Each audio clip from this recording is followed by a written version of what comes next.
नमस्कार। आज हम एक बहुत ही गहरे रहस्य को समझने की कोशिश करेंगे और इसके लिए हम चलेंगे सीधे लिंग पुराण के पन्नों में। एक सवाल जो शायद हम सबके मन में कभी ना कभी आता है, वो ये कि भगवान शिव का जन्म कैसे हुआ। क्या महादेव, जो त्रिदेवों में से एक हैं, उनका भी कोई आदि है, कोई शुरुआत है? देखिए, इस सवाल का जवाब ना किसी सुनी सुनाई बात में नहीं है। इसका उत्तर तो एक बहुत ही खास और प्राचीन ग्रंथ में छिपा हुआ है। जी हाँ, हम बात कर रहे हैं श्री लिंग पुराण की। ये 18 महापुराणों में से एक है और ये पूरी तरह से शिव के परम तत्व को ही समर्पित है। तो चलिए आज इसी ग्रंथ के नजरिए से इस पूरे रहस्य की परतों को खोलते हैं। अच्छा, शिव को समझने के लिए हमें बिल्कुल शुरुआत में जाना होगा, उस समय में जब कुछ भी नहीं था, जब समय भी शुरू नहीं हुआ था। तो लिंग पुराण कहता है कि सृष्टि से भी पहले सब कुछ एक अव्यक्त अवस्था में था। अव्यक्त मतलब जिसे व्यक्त ना किया जा सके, एक ऐसी शक्ति जिसका कोई रूप नहीं, कोई आकार नहीं, बस एक संभावना, एक पोटेंशियल। सोचकर देखिए, एक ऐसी स्टेट जहां सब कुछ बन सकता है पर अभी तक कुछ बना नहीं है। और फिर इसी अव्यक्त से क्रिएशन का प्रोसेस शुरू होता है। सबसे पहले क्या हुआ? परमात्मा के आते ही महत तत्व पैदा हुआ। महत यानी कॉस्मिक इंटेलिजेंस, चेतना की पहली चिंगारी। इसके बाद आया अहंकार, रजोगुण वाला अहंकार, जिसने मैं का भाव पैदा किया। और फिर इसी मैं से निकले सूक्ष्म तत्व, शब्द, स्पर्श, रूप, रस और गंध। और फिर इन्हीं से बने वो 5 स्थूल तत्व जिन्हें हम सब जानते हैं: आकाश, वायु, अग्नि, जल और पृथ्वी। लेकिन सृष्टि की ये कहानी बस यहीं खत्म नहीं होती। अब आता है एक बहुत ही ड्रामेटिक ट्विस्ट, एक ऐसी घटना जो हमेशा के लिए ये बता देती है कि शिव का असली स्वरूप क्या है। कहानी कुछ यूं है कि एक बार सृष्टि के रचयिता ब्रह्मा और पालनकर्ता विष्णु, इन दोनों में बहस छिड़ गई। बहस इस बात पर कि दोनों में से बड़ा कौन है, श्रेष्ठ कौन है।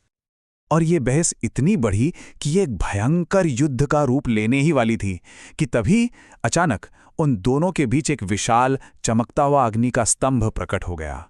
एक ऐसा ज्योतिर्लिंग जिसकी न कोई शुरुआत थी न कोई अंत। कहते हैं उस वक्त पूरा ब्रह्मांड कांप गया था। तो अब दोनों ने मिलकर एक चुनौती तय की। फैसला हुआ कि जो भी इस अग्नि स्तंभ का सिरा ढूंढ लेगा वही श्रेष्ठ माना जाएगा। बस फिर क्या था, ब्रह्मा जी ने हंस का रूप लिया और ऊपर की ओर उड़ चले उसका टॉप खोजने, और दूसरी तरफ विष्णु जी ने वराह का रूप धरा और नीचे की तरफ खुदाई शुरू कर दी उसका बेस ढूंढने के लिए। और वो भी 1-2 दिन के लिए नहीं। लिंग पुराण बताता है कि वो पूरे 1000 साल तक, जी हां, 1000 साल तक अपनी इस खोज में लगे रहे। सोच सकते? इतनी कोशिशों के बावजूद नतीजा क्या निकला? कुछ नहीं। दोनों थक हार कर वापस लौट आए। कोई भी उस अनंत स्तंभ का ओर छोर नहीं ढूंढ पाया और आखिर में दोनों ने अपनी हार मान ली।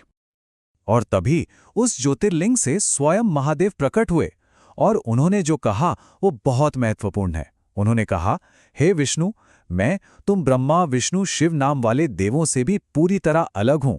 मैं परमेश्वर हूं। मतलब ये वो पल था जब ये स्थापित हो गया कि शिव त्रिदेवों के समीकरण से भी परे हैं, वो सुप्रीम है। और असल में यहीं से इस बात का रहस्य खुलना शुरू होता है कि फिर बाकी के देवता और ये पूरा का पूरा ब्रह्मांड आखिर आया कहां से। लिंग पुराण हमें बताता है कि ये जो पूरी सृष्टि है ना, ये शिव की ही शक्ति का एक रूप है जिसे माया कहते हैं। यहां तक कि खुद ब्रह्मा जी शिव के दाहिने हिस्से से और विष्णु जी उनके बाएं हिस्से से जन्मे हैं।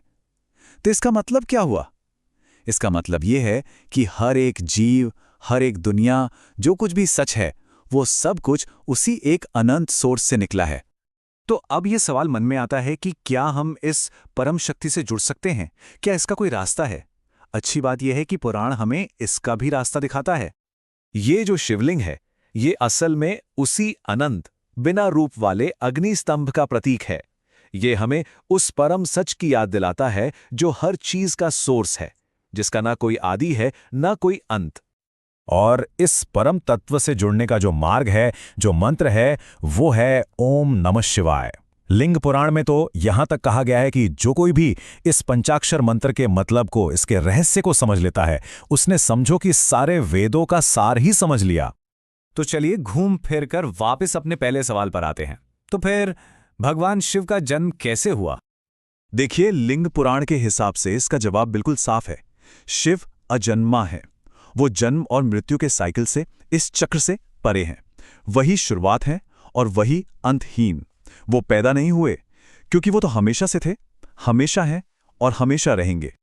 और ये पूरी बात हमें एक बहुत ही गहरे सवाल के साथ छोड़ जाती है। सोचिए जरा, अगर सब कुछ शिव से ही शुरू होता है और आखिर में उन्हीं में जाकर मिल जाता है, तो फिर जिसे हम विनाश या डिस्ट्रक्शन कहते हैं, वो क्या सच में किसी चीज का अंत है, या फिर वो बस अपने सोर्स में, अपने स्रोत में वापस लौटने का एक प्रोसेस है?